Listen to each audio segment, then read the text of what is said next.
Okay, let me get started off by saying I only got discs today, alright? The reason why I only have the discs here, the rotors, is because the customer did brake pads on this Honda Accord here, alright? This is a 04 or 06 Honda Accord. From 3 to 2007 is the same, alright? This is a two-door. These are the rear rotors. Customer did the brakes, but did not do the brake rotors with the brake pads, alright? And now he has noises, pulsation, and his discs look in terrible condition. Today we're going to change it, replace it. So keep watching, don't forget to subscribe, share and like all my videos. And we're going to replace these discs. Okay, he's missing a lug, that's alright. But look at the condition of his discs, alright? And he has a wheel lock. We're going to have to go back down. Forgot about the wheel lock there. Alright, this is a wheel lock, but he's missing a lug. I thought he was missing a lug because a lot of time people just remove the lug, the wheel lock, and they don't put nothing in the place of it, alright? So that was my mistake, so we're gonna go look for his wheel lock. Okay, so we have the wheel lock, so this is what the wheel lock look like, and this fits right on that. And then we can put our impact joint to remove that, alright? There you go. Alright, and then we have this is 19 millimeter. All the Honda Accord are 19, except the Honda Pilots and Odysseys. Alright, the big truck, alright? So we have that. We can take this tire off. Sometimes this tire does not want to come off, so let's come a little closer and let's bang on it. There you go, and the tire's off. Alright, notice the condition of this disc. It's terrible. He put new brake pads. He told me to reuse it. I'll do that. That's what he wants me to do, alright? But the procedure is the same if you're replacing the new pads. So you take the pads, you see how I'm going to put the old pads back on even though they're new. You're going to do it the same way, alright? We also got these two little screws which do not come off, alright? Today what we're going to do is we're going to remove the caliper and the bracket. We're going to bring this screw here and we're going to bang in back of this rotor, alright? Once this is off. Then we're going to do the same thing with that one. And these screws should come off like butter, alright? You don't need any special tools. You're only probably gonna need, if your car is like this old, something for the caliper to compress, because you can even compress the caliper with the pry bar. I have showed that in some of my videos.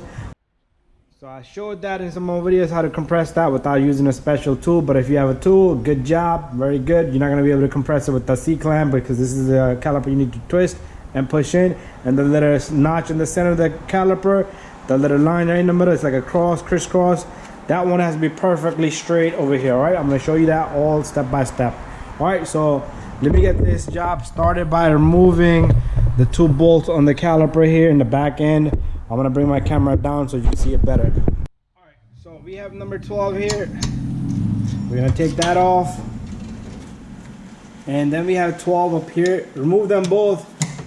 In this car, you do need to remove them both. Sometimes it will turn on the inside, so you need to hold something there from the inside. That look like probably a 15 or a 16. Does not look like a 17 millimeter. So you're gonna have to put something here, a wrench. Your vice grip will hold that for you. So this comes off, and this little guy is giving me a little hard time, but this will come off. And once this is both of these are off, your caliper is ready to come out. All right, and this caliper should easily maneuver off this brakes.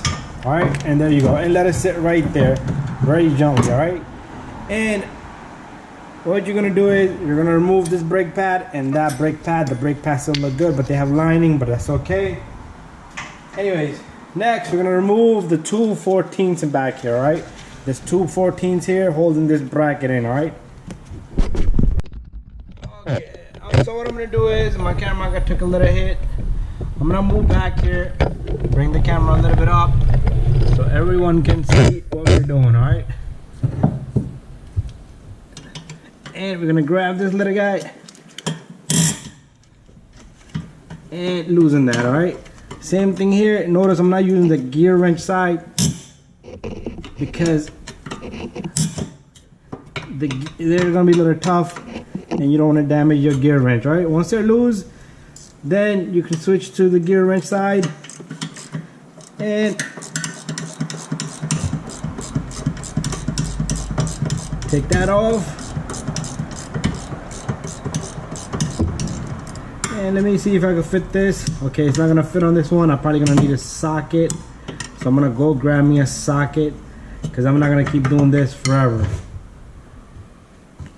Alright, so I'm back with the socket.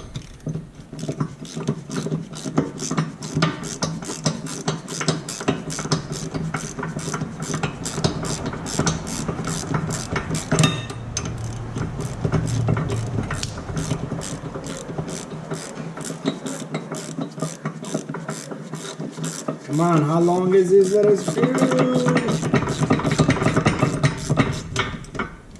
And this bolt is out. Put it somewhere safe. And let me do the same thing for the second bolt on the top.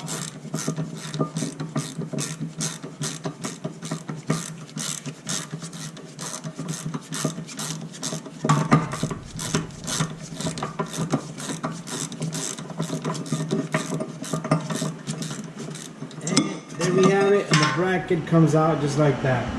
Alright, so the next step is gonna be out here. We're gonna come out here. Let me bring my light, and then I'll bring the camera out with it. So we're right here now. We're back to square one where we started. Alright, so notice these two little screws. I'm gonna go get a Phillip head, and we're gonna give it a shot. Alright, so this little guy, I'm gonna try to take off. You see that? They always lock up.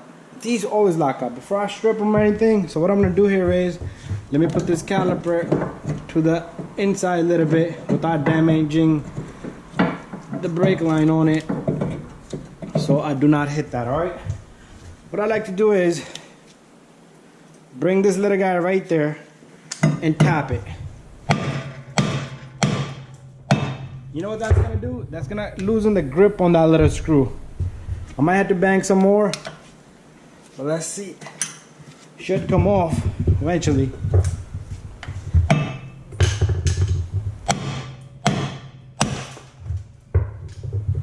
Ah, it even broke off. That's all right.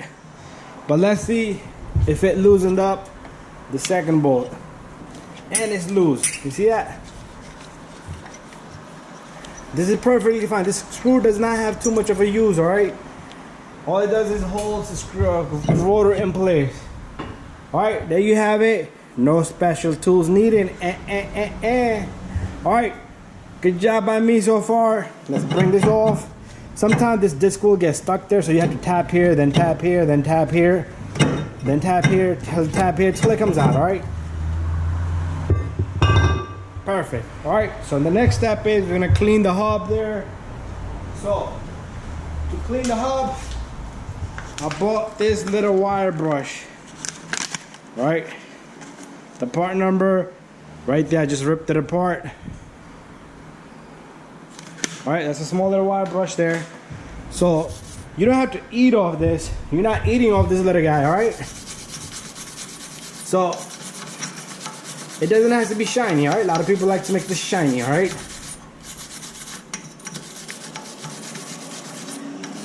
it just has to be clean so your rotor and the disc sits flush. All right, all the dirt and debris out of there. There you go. And this is gonna stay behind, that's fine, but make sure you line both of these holes on the rotor so they sit in the same spot. All right, bada bing, bada boom. Let's go clean up the discs and come back and put the discs on. So before we go clean the discs, let's finish this out. Little bit of lube here, so this disc can sit flush, plus it will make it better for you to remove next time. All right, we're gonna work like an anti-seize. All right, there you go. And well, you don't want to put a whole bunch of chunk either. All right, so perfect. Time to move on to clean the discs. All right, before going that far, let me show you the condition of this disc. And the customer was wondering why his brakes were going bananas, pulsation in pedal, all kinds of crazy stuff. Right, these are done, damage, gone. All right. So, time for us to move to this direction, right over here. All right, looking down. Right there. All right, so we're gonna clean the discs. All right, So the reason why we're cleaning discs is because they do have a coating of oil. All right, it has a coating of oil all around the discs. All right, and you don't want that because your brakes are not gonna stop if you don't clean it, because it's oil. It's like you walking on a snow. All right, you know how that's gonna end up. You're gonna slip. All right, so one little good touch of cleaning is fine. You want to do two, it's all up to you, but this is perfectly fine to me. All right, these discs are not too expensive, but we're about to do 360 here. Right, notice how we came from this side turning this way. Now we're gonna turn all the way around and we're gonna be facing that way. All right, because that's where we're gonna put the back disc back on. Let me get my lighting again. The lighting is always a good idea to have. All right, so this disc, what we're gonna do is we're gonna line that screw with this hole. All right, and the bottom hole will automatically line with the bottom screw. Let's put this screw in because it is gonna help us. This is the only function of this screw right here. Bada bing, bada boom. All right, so another thing I want to tell you guys is, which we should have done first, you know where that caliper is gonna sit, the bracket. Make sure that's clean. All right, and also let's take this caliper, all right, clean up a little bit of here and where the brake pads are gonna sit. All right, always good idea to clean. All right, since we already replaced the brakes on this car, customer already had it replaced, we don't have any of the other hardware kit. Make sure you have good lube on these pins. All right, these are pretty good. I remember doing the brake pads. All right, it was what he brought me and I'll put that in. All right, so time for us to take the camera back below. Right, so we're already in the reverse procedure, and I'm gonna grab the two bolts, the 17 millimeters. That's what's gonna go here. All right, so one on the top, one on the bottom. Put this caliper a little bit to the side, and there you have it. One and two. And then you simply take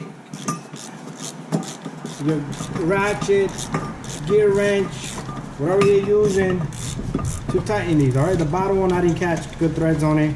Let me get it, because once the top is tight, you're not gonna be able to grab anything in the bottom because it's not gonna move around no more. Let me get the bottom one also to go in.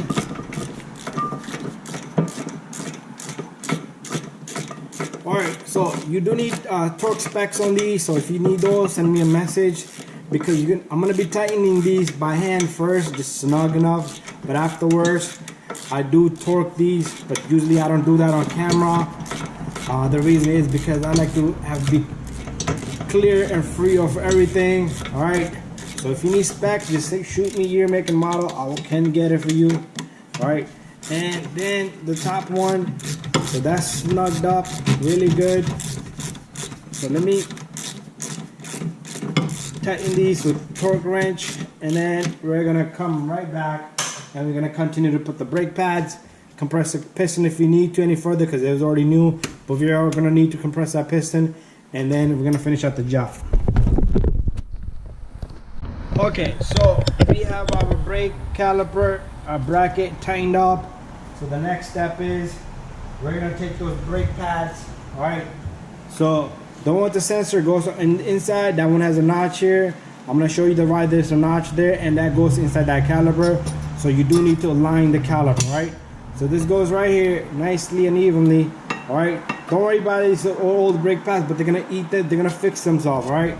So we're gonna bring the camera out this way, and we're gonna try to compress that caliper, right? But let me give it a shot. So to compress this piston, you have to turn that, all right? There's a special tool to turn it, all right? But since he changed the brake pads, maybe it has enough opening for me to put this on, all right? Another thing is that little notch I showed you on your brake pad, that notch has to go right center of this, all right? So let me get a pry bar. Maybe I can turn this by pry bar a little bit. All right, got my pry bar here, and let me see if I could turn this without. All right, there you go. A lot of times you could turn this, all you need to do is push against this, so the caliper does retract back, and you have to twist it at the same time. All right, but your piston's probably going to be more out because since your brakes are probably old. All right, and then at the end you have to leave that in a straight angle right there, so the little notch in the brake pad goes right in there. Right, so let me see, I'll leave it a little bit. Let me see if I can get, there you go, bada bing, bada boom. All right, so this job is pretty much done. All right, so what I'm gonna do is I'm gonna take the 2 bolts that I have one at a time. I'm gonna try to catch the threads. All right, you always got to catch the threads first before you strip anything. All right, got that one, and then I got that one. All right, so this job is done. I'm gonna give it 1 thumb up since we're not changing the brake pads, and that's not my fault. All right, 2 thumbs up would have been great. All we needed to do was change the brake pads with it. All right, so I'm gonna snug this, and also I'm gonna snug this one right here, and then I'm gonna tell you to torque these, tighten these perfectly. All right, don't leave them loose. You don't want to be in a position where your car does not stop and you damage somebody's property or hit somebody. All right, so again, 1 thumbs up. Thank you for watching, and don't forget to subscribe, share, and like. And if you have any questions, anything whatsoever, shoot me a message. All right, I'm waiting. Bye bye.